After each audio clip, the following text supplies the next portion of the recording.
Почитувани, СДС ги злоупотреби сите државни ресурси и сите институции во целост ги стави во нивна политичка функција.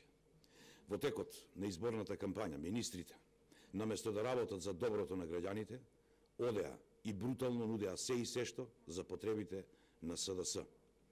ВМРО-ДПМНЕ ќе поднесе кривична пријава до Љупчо Николовски, министер за земјоделство, водостопанство и шумарство, и до Мила Царовска, министер за труд и социјална политика, заради подкуп при избори и гласање, кое е казниво според кривично дело член 162 од Кривичниот законник на Република Македонија. Имено, Љупчо Николовски, од позиција на министер за земјоделство, водостопанство и шумарство во тек на изборната кампања за локалните избори, ветуваше олеснување на процедурата за полагање ловечки испит, со што од позиција на министер од СДС директно влијаеше на гласачите за давање на своите гласови за кандидатите на СДС. Позади мене имате прилика да го видите сето она што тој го правеше.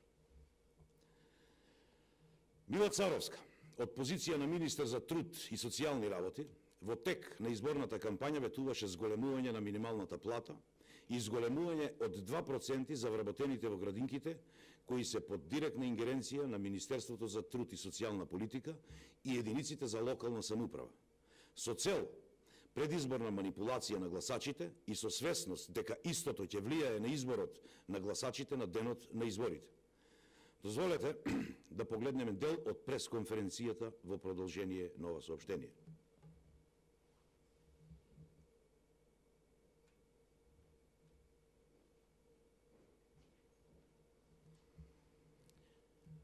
Ова е дел од конференцијата која држеше министерката Мила Царовска. Значи, Николовска и Царовска свесно го извршиле кривичното дело со цел нивната партија да се стекне со поголем број на гласови.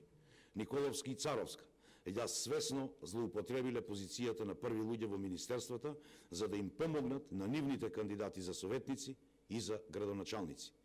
Министер во влада на Република Македонија е службеник за сите граѓани на Република Македонија.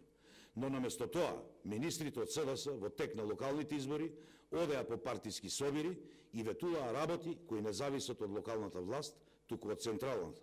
Се со цел да ги наведат гласачите да гласаат за кандидатите на СДС.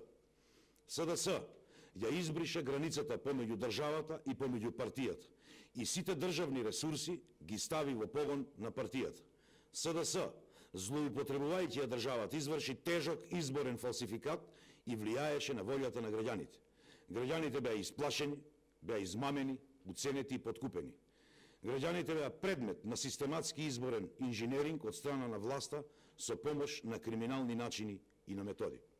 ВМРО-ДПМНЕ уште еднаш потенцира дека сите прекршители на законите, кои, охрабрени од моменталната власт, извршија кривични дела за потребите на СДС, ќе одговараат согласно закон со враќањето на ВМРО-ДПМНЕ на власт, кога ќе се креираат услови за фер и за кривично и правично судење согласно законите на Република Македонија.